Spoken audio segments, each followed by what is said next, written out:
Bonjour chers amis.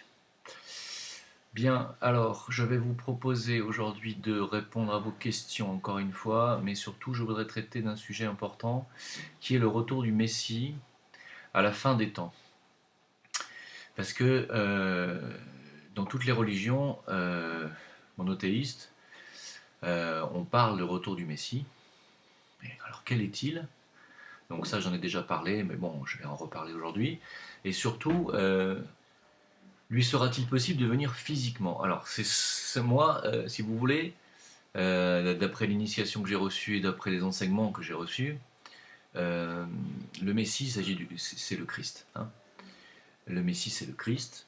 Que ce soit malheureusement dans la religion judaïque, par contre, ils n'ont pas reçu le Christ, eux, en tant que Messie, la dernière fois qu'il est venu parler, au travers de Jésus, qui était son avatar. Hein, ils ont considéré Jésus comme un prophète et ne l'ont pas considéré comme le Messie. Pourquoi? Parce que sa vie et ce qu'il faisait et ce qu'il est venu démontrer ne correspondait pas à leurs écrits.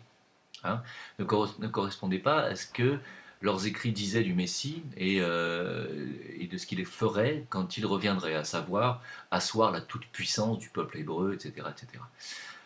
Bien sûr que non, c'est tout à fait l'inverse que Jésus est venu dire, que le Christ est venu dire à travers Jésus. Il est venu leur dire qu'au contraire, il fallait poser leurs armes, poser leur esprit commercial et poser leur argent et leurs biens, et d'abandonner tout ça pour se fondre dans l'humanité et faire disparaître les ethnies justement qui vivent en communauté hein, et qui essayent d'asseoir leur domination sur les autres. C'est ce que Jésus est venu leur dire. Or, évidemment, cet enseignement a été rejeté par les élites hébraïques et ils ont considéré que qu'il était bon à mettre au bûcher. Hein. Donc, ils le considèrent comme un prophète, mais pas plus. Hein, voilà. C'est déjà beau, parce que, en fait, en réalité, ils le considèrent plus ou moins comme une grosse merde. Je le dis franchement, parce que j'ai parlé avec beaucoup, beaucoup de juifs, il y en a même certains d'entre eux qui m'ont quand même avoué se lever tous les matins en crachant sur la croix, quand même. Hein. Donc, vous voyez la haine un petit peu de. Voilà. Donc, mis à part dans la religion judaïque, qui prône le retour d'un Messie, mais eux-mêmes ne savent pas vraiment qui il est. Ils le prônaient déjà, le retour de ce Messie, il y a déjà 2000 ans, ils ne l'ont pas reconnu, et ils continuent de prôner son retour. D'accord, donc depuis 2000 ans, il n'est toujours pas là. Donc ça pourrait remettre en question un petit peu le ressenti de leur rabbin, hein, puisqu'il y a 2000 ans, ils disaient que le Christ allait arriver de façon imminente, et lorsqu'est arrivé un apôtre qui est venu leur dire d'abandonner leur judaïsme, quelque part, c'est un peu ce qu'il est venu dire, et ils l'ont foutu sur une croix. Et depuis, ils continuent de dire que le Messie n'est pas encore arrivé, ça fait 2000 ans quand même. Mis à part ça, dans la religion islamique, on prône le retour de Issa, à savoir Jésus. Pourquoi Issa? Parce que je pense que les musulmans, je pense que le prophète, Mohammed, ne fait pas la distinction entre Jésus et le Christ. Pour lui, c'est la même personne. Donc quand il prône le retour de Issa, il prône le retour de Jésus et du Christ. Et dans la religion chrétienne, bien entendu, on parle du retour du Christ. Mais on ne fait pas non plus la distinction entre les deux. Alors, le Messie, en réalité, c'est le Christ. Voilà. C'est l'instructeur du monde, c'est une très vieille âme, un très vieil esprit, qui est un archange. Le Christ est un archange. Hein. Il est même l'initié le plus élevé des archanges. Hein. Il est au-dessus de Sanakumara, il est au-dessus de tous les autres archanges. Hein.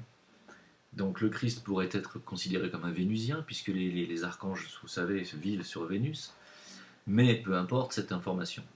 Le Christ ne peut s'incarner, alors, selon les enseignements que j'ai reçus, attention, hein, je ne dis pas que je détiens la vérité absolue. Selon les enseignements que j'ai reçus, le Christ ne peut pas s'incarner physiquement. C'est pourquoi il n'a pas pu s'incarner physiquement il y a 2000 ans, et qu'il a dû parler au travers d'un disciple de haut niveau, à savoir Jésus. Il ne peut pas s'incarner physiquement parce qu'il n'a pas de corps physique. Il faut bien comprendre que les archanges, leur corps le plus bas, c'est-à-dire leur plus bas véhicule, c'est le corps causal. Enfin, c'est le corps bouddhique, si vous préférez. C'est-à-dire, c'est au-dessus du mental supérieur. Donc, ils n'ont pas de corps qui correspond ni au plan émotionnel, ni au plan physique. Ils n'ont pas de corps. Ils ne peuvent pas s'incarner. Les anges, eux, qui sont en dessous des archanges, les anges peuvent s'incarner jusqu'au plan émotionnel, astral. Ils ne peuvent pas s'incarner sur le plan physique non plus. C'est pour ça qu'on ne les voit pas. Quant à nous, les humains, qui sommes en dessous des anges, nous avons un corps émotionnel et physique. Et nous pouvons nous incarner physiquement. Donc, dans le cas du Christ, il ne peut pas s'incarner physiquement. C'est impossible. Voilà. Donc, il lui faut un avatar. Donc, il lui faudra parler au travers d'un initié, d'un disciple. Personne ne sait à travers qui il va parler la prochaine fois qu'il va venir, mais il parlera au travers d'un disciple, comme il l'a fait à travers Jésus-Christ, Jésus qui était un initié de 3e degré, ce qui, pour l'époque, était exceptionnel. Voilà. Donc, un initié de 3e niveau est un initié qui a déjà des dons, qui a déjà le corps mental extrêmement organisé et développé, et qui permet l'afflux de données télépathiques venant de mondes supérieurs comme le plan bouddhique. Et c'est ce qui est arrivé par exemple à Alice Bailey, j'en reparle toujours. Alice Bailey, si vous lisez ses bouquins, qui sont gratuits sur Internet, que vous pouvez trouver, et que vous en ouvrez un, vous allez voir un petit peu le niveau et le degré d'élévation de ses écrits. Alice Bailey n'a rien écrit d'elle-même. Elle a écrit en télépathie supérieure, en relation directe avec son maître de sagesse. Enfin, avec un maître de sagesse qui s'appelle Jewelkul, alias le tibétain. Elle n'a rien écrit d'elle-même. Elle n'a écrit qu'en télépathie supérieure. C'est exactement ce qu'a fait le Christ au travers Jésus. Voilà, il a parlé par télépathie supérieure à Jésus qui transmettait ce qu'il entendait, et en plus, il lui a transmis aussi son pouvoir de guérison, ce qui a fait de Jésus un guérisseur exceptionnel, car on oublie trop souvent de dire et de parler de la vie de Jésus en tant que guérisseur. Jésus était un guérisseur exceptionnel. Relisez les évangiles, vous comprendrez ce qu'est un initié de 3e niveau, adombré par une âme aussi énormissime que celle du Christ. Voilà. Christ qui s'appelle Maitreya, de son vrai nom, et qui a des dizaines d'autres noms. Voilà. Donc, le retour du Messie sera le retour du Christ, alias l'archange Maitreya, qui s'incarnera non pas dans un corps physique directement, mais qui parlera au travers d'un initié ou d'un disciple de haut degré, incarné sur Terre, comme ce fut le cas il y a 2000 ans de Jésus. Le problème est le suivant. Étant donné que c'est un disciple de haut degré, il n'appartiendra à aucune religion. Et ça, c'est un souci. Parce que Jésus était un Essénien, il était de la branche hébraïque, donc on peut dire qu'il était juif, mais peu importe. Il a démontré qu'il n'appartenait pas à cette religion judaïque. Il l'a bien démontré, c'est bien pour ça qu'il a été rejeté. La question est la suivante, est-ce que les musulmans vont reconnaître le futur avatar du Christ? Vont-ils le reconnaître? C'est parce que dans l'islam, ils attendent un Messie qui va venir avec son bras armé détruire les armées de Satan. Il n'y a rien de tout cela. Si le Christ se réincarne, le Christ est amour, uniquement amour. Les Vénusiens ne sont qu'amour. Voilà. Donc, il viendra prôner l'amour, aimez-vous les uns les autres, encore une fois. Il ne viendra pas dire arrêtez de vous battre.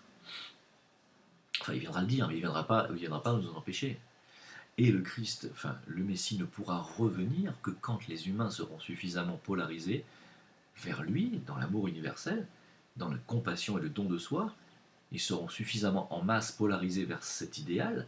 À ce moment-là, il se réincarnera. Il ne viendra pas en pleine guerre. Il sait qu'il ne va pas durer 2 jours.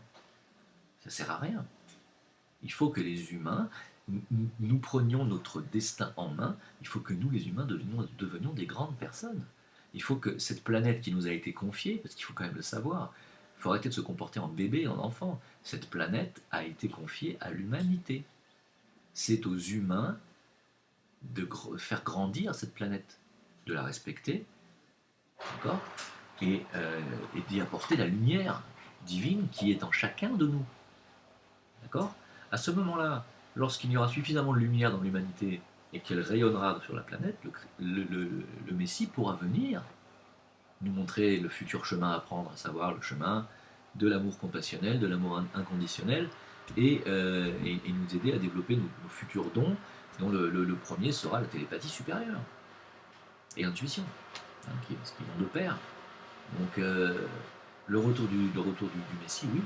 Alors le seul problème, si vous voulez, c'est que actuellement les Juifs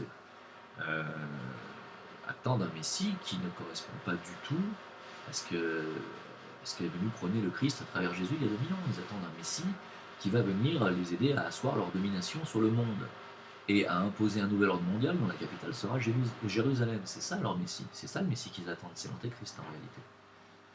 Et cet Antéchrist, c'est pas du tout Lucifer. Hein. Ceux qui disent que c'est Lucifer se trompent. Cet Antéchrist, c'est Satan. Voilà.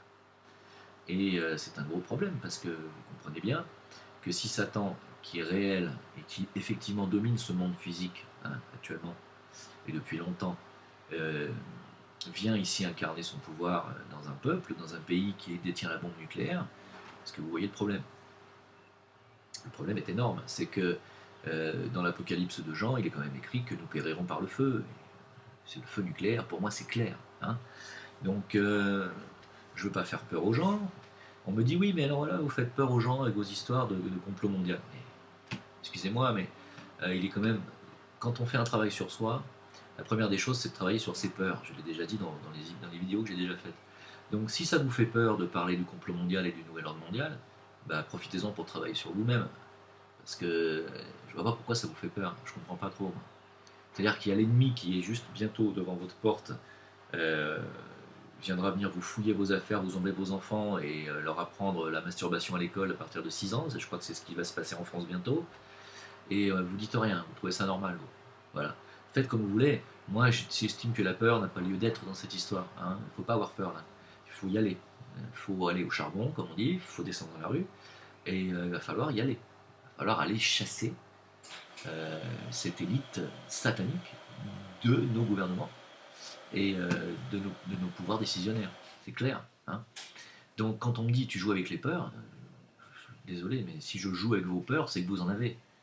Commencez par ne plus avoir peur et on arrêtera de jouer. On pourra passer à l'acte. Moi, ça ne m'intéresse pas de jouer, si vous voulez. J'ai autre chose à faire là.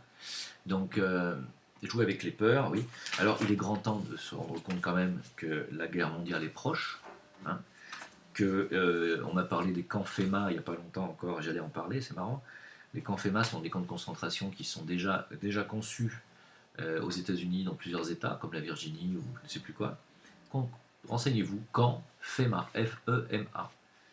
Ce sont des camps de concentration qui sont prévus pour la population qui se rebellera contre la guerre qui approche.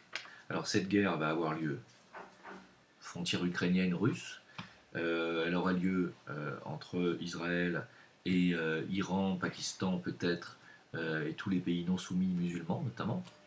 Et c'est le pouvoir israélien qui va s'agrandir. Sachez qu'Israël est le seul pays au monde qui n'a pas dans sa constitution de frontières définies. C'est-à-dire qu'Israël peut s'étendre indéfiniment.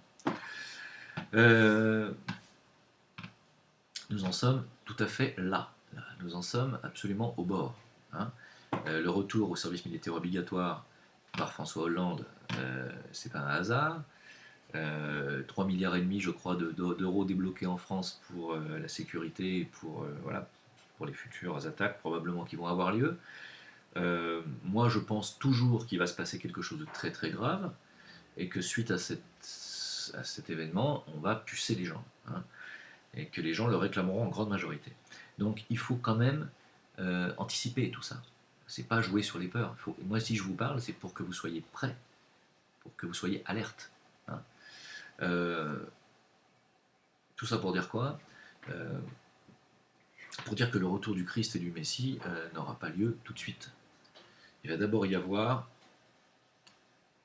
peut-être une dizaine, une vingtaine, moi je sentirais plutôt une vingtaine d'années de chaos, de domination satanique, de contrôle et de domination totale de l'humanité, nous serons pucés comme du bétail, et puis il y aura à un moment donné un éveil progressif, un éveil massif de gens qui vont refuser.